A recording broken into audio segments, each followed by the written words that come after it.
I'll admit, when the first whispers of the deep hum started circulating, I privately dismissed them as little more than a collective delusion. It was easier to believe everyone else was breaking than to confront the chilling possibility of something truly unnatural. And that willful ignorance, that quiet, self-serving dismissal, became the ground zero for everything that followed. Elara was at Station 7, high up in the Khasar Ridge, near what they called the neutral zone, though nothing out there was ever truly neutral.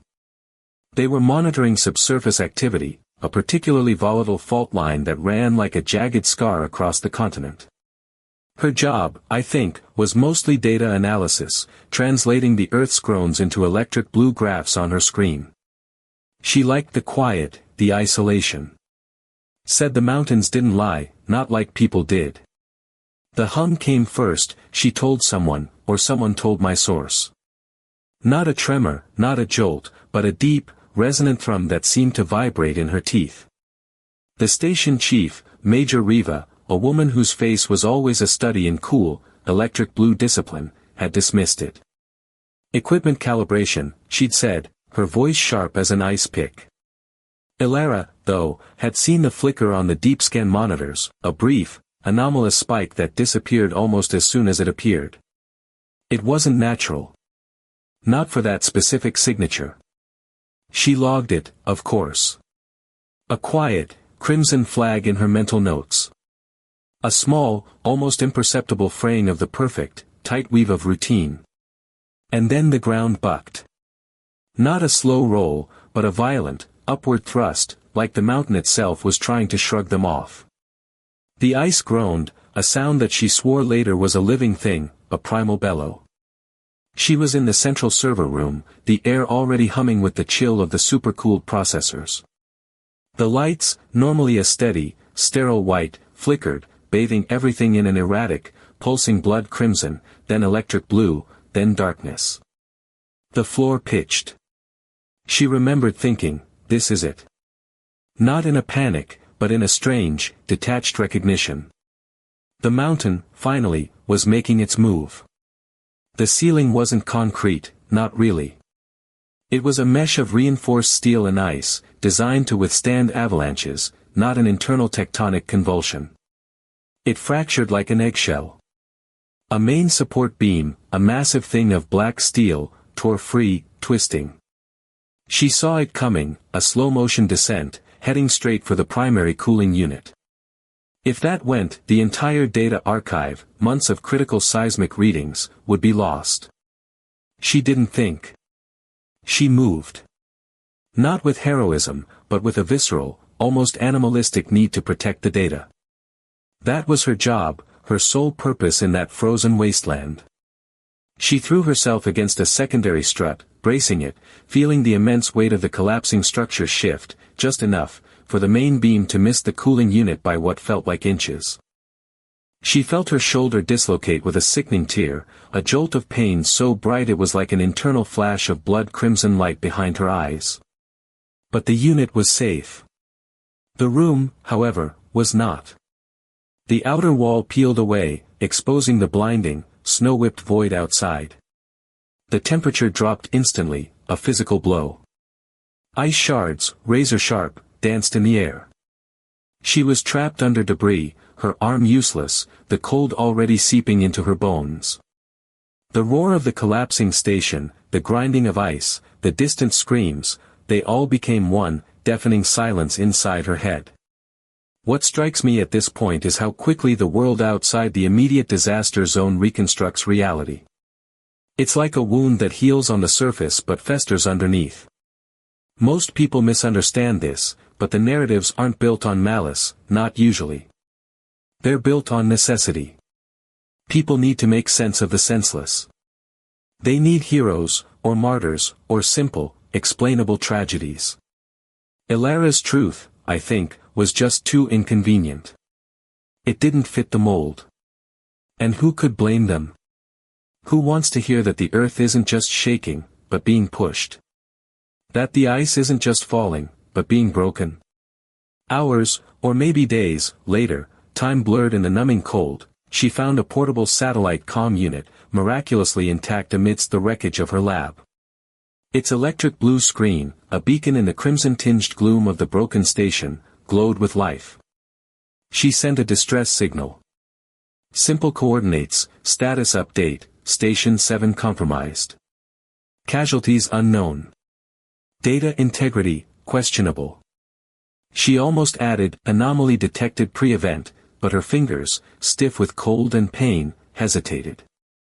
The truth felt too big, too fragile, to send over a crackling line into the void. No rescue came. Not for a long time.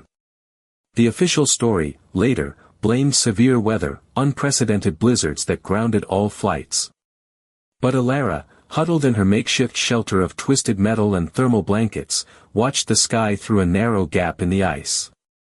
It was clear. Electric blue, vast, indifferent. She saw no storms. She saw only the distant, occasional flicker of what looked like an atmospheric drone, silent as a hawk, tracing patterns in the upper reaches. Not a rescue bird, not with that signature. She knew the profile from her observation logs. Reconnaissance. Someone was watching.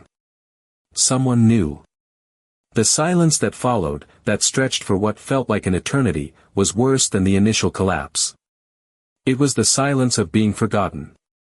She survived on emergency rations, melted ice, and the sheer, stubborn refusal to die. Her shoulder, mangled, began to heal awkwardly. She kept going back to the server room, painstakingly retrieving data chips from the cooling unit she'd saved. It was slow, agonizing work, her single good hand fumbling in the near darkness. She found the initial seismic logs, the ones she'd analyzed before the hum. And there it was, not just a flicker, but a series of distinct, patterned pulses, emanating from beyond the neutral zone. Artificial. Deliberate. The signature of something impacting deep underground, repeatedly, not a natural event. Actually, wait. Did I get that detail right? The pulses. Or was it a resonance wave?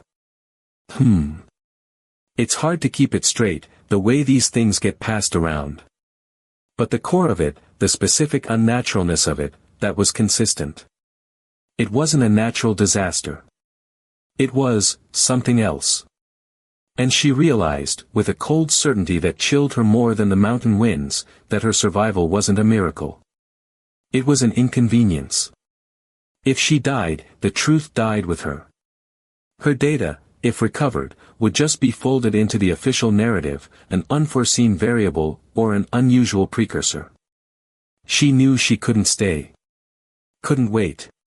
Not for a rescue that wasn't coming, or was coming for something else entirely.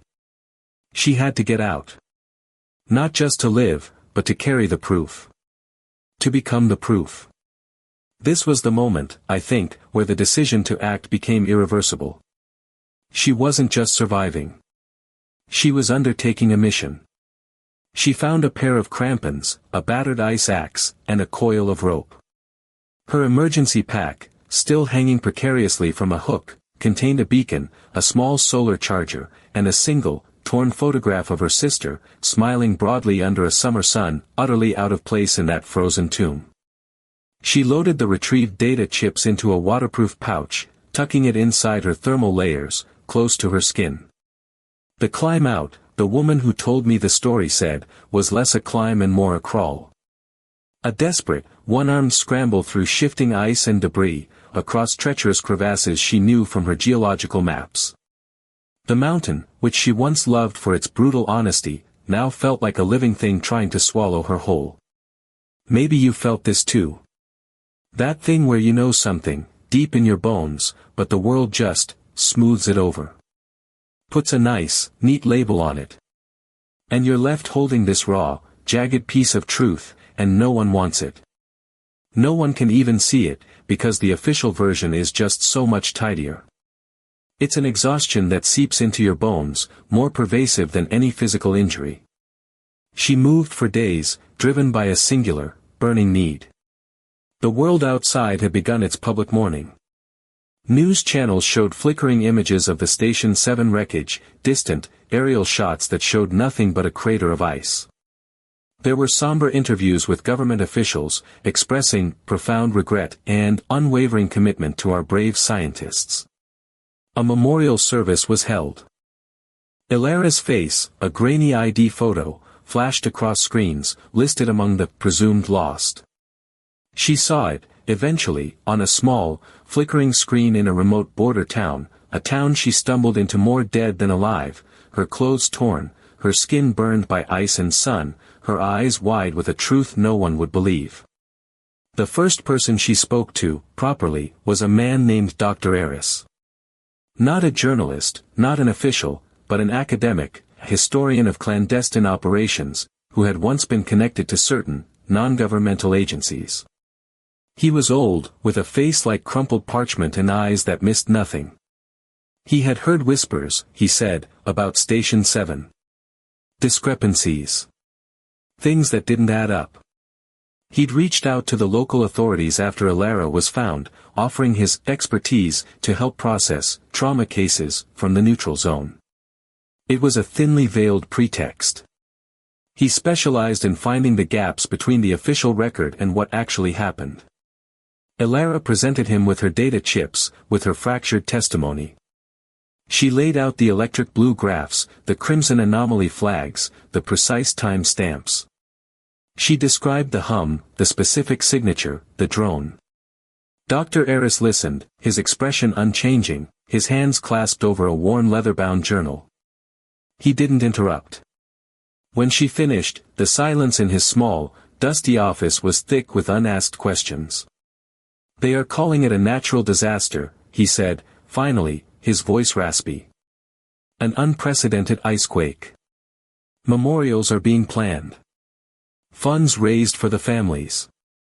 He looked at her, truly looked at her. "Your account, Ms. Elara, would rewrite history.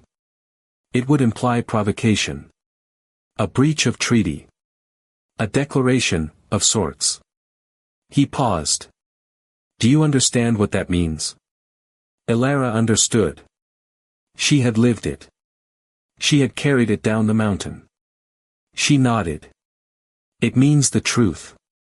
Dr. Eris chuckled, a dry, papery sound. "The truth, Ms. Elara, is a luxury few can afford. Especially those who claim to serve it." He wasn't cruel, not exactly. But his voice held the detached analysis of someone weighing chess pieces. He saw the strategic value of her evidence, the leverage it could provide. He believed in strategic justice, he told her later, that sometimes the larger good required a specific kind of truth to be revealed, at a specific time. His motivation wasn't for her truth, but for his version of truth to triumph. He offered to help her. Not to publicize her story immediately, but to authenticate her findings, to build an unassailable case. It was another kind of ice, she thought, this careful, precise excavation of facts, just as cold as the mountain, but with a different kind of precision. What strikes me at this point is how the line between helping and using someone can blur so completely, especially when the stakes are so high. This is exactly where everything changes. Elara, having just survived the physical and psychological hell of the mountain, now found herself in another kind of wilderness, the labyrinth of geopolitics and official narratives. Dr. Eris wasn't offering comfort, he was offering a new battlefield. She spent months with him, in sterile, electric blue-lit rooms, reviewing her data, cross-referencing satellite imagery, some of which Dr. Eris seemed to acquire from impossible sources, creating simulations of the seismic event. She became an expert witness to her own trauma, reliving the collapse with detached, scientific precision. Her shoulder healed, but her spine always felt slightly misaligned, carrying the weight of what she knew. She kept hoping, I think, that someone, somewhere, would see the raw, undeniable evidence and act. One evening, after she'd given yet another meticulous recitation of the seismic anomalies, Dr. Eris stared at a projection of the Khasar Ridge. It was an aerial view, a perfect, unblemished electric blue expanse of ice. "They've covered it," he murmured, not to her, but to the image. "The crater. They filled it in. Smooth as glass." He turned to her then, his face illuminated by the stark, crimson glow of the emergency lighting, which always seemed to be on in his office, as if anticipating a power cut. They are very good at what they do, Ms. Elara. They don't just bury the dead. They bury the evidence. She knew. She had known longer than she'd admitted. Even before the hum, before the collapse, she'd felt a prickle of unease. The sudden restriction on certain data streams, the unusual protocols for external communications, the way Major Riva's jaw would clench when a specific frequency was mentioned. She'd dismissed it as paranoia, the usual high-tension atmosphere of a border station. Now, it was all clicking into place, a terrible, crimson-edged puzzle. I was once in a situation, actually, it was nothing like Elara's, not really. But I was talking to someone about a decision I had made, a terrible one, I thought, at the time. And they just listened, and then they said, you know, some choices aren't about good or bad. They're about choosing which part of yourself you're willing to sacrifice. And that it hit me. I'm not sure if I ever made the right choice, but I know I sacrificed something. Something I still haven't gotten back. The climax, as my source described it, wasn't a sudden explosion, but a quiet, chilling confrontation. It happened at a formal event, a symposium on geological resilience in extreme environments, where Dr. Eris was presenting some of his historical analyses. Elara was there, too, a silent observer in the electric blue-lit hall, an anonymous face in the crowd. Afterwards, in a private reception room, she found herself face-to-face with a man named Director Thorne. He was the head of the National Emergency Response Agency, the very person whose department had authored the official report on Station 7. His silver hair was perfectly coiffed, his suit impeccably tailored. He wore a quiet, dignified sorrow, the kind one practices in front of a mirror. Dr. Eris, ever the orchestrator, introduced them. Director Thorne, this is Ms. Elara Vance. She was, as you know, at Station 7. Thorne's eyes, a cold, calculating blue, flickered over her. No recognition, not really. Just a blank, professional courtesy. Ah, yes. A true survivor. We honor your courage, Ms. Vance. Elara didn't flinch. She held his gaze. The icequake, Director, she said, her voice low, steady, betraying none of the tremor in her hands. It wasn't natural. Not entirely. Thorne's smile didn't waver. Trauma, Ms. Vance, can distort perception. We understand. The mind protects itself. I have the data, she pressed, the words feeling like stones in her mouth. The seismic signatures. The pre-event pulses. The drone logs. His smile finally thinned, a barely perceptible tightening around his mouth. He leaned in conspiratorially, his voice dropping to a near whisper, yet still perfectly modulated, professional. Elara, he said, using her first name with practiced intimacy, we know. Her blood ran cold. This was it. The confirmation. But it wasn't what she expected. We know, he repeated, almost kindly. We knew before you did, I assure you. The Station 7 incident was, regrettable. A highly sensitive situation that could have had far-reaching consequences. He gestured vaguely with one hand, as if encompassing entire continents. The official narrative, Ms. Vance, was necessary. To prevent a cascade. To maintain stability. To protect lives, perhaps even more than those lost at the station. He paused, looking at her with an almost paternal pity. Your truth, while valid, would have cost more than the lie that replaced it. Don't you see? He wasn't denying it. He was justifying it. He wasn't a villain, not in the way she'd imagined. He was an architect of perceived peace, using lies as mortar. He had seen her evidence, processed it, and made a cold, strategic calculation. And Elara realized, in that moment, that she was irrelevant. Her data was a footnote, a minor variable in a much larger, darker equation. I'm not going to pretend this resolved cleanly. Nothing ever does, does it? Elara continued to work with Dr. Eris for a while. They published an anonymous paper, a theoretical model of an unnatural seismic event, complete with genericized data that hinted at the truth without naming names or places. It was lauded in niche academic circles, dismissed as speculative in the mainstream. A Pyrrhic victory, as Dr. Eris called it. They won the intellectual argument, but the world moved on, firmly believing its comfortable lie. Elara eventually left Dr. Eris. The endless dissection of the past, the cold, analytical distance, it was another kind of ice. She found herself unable to return to her old life. The mountains, which once offered clarity, now whispered of buried truths.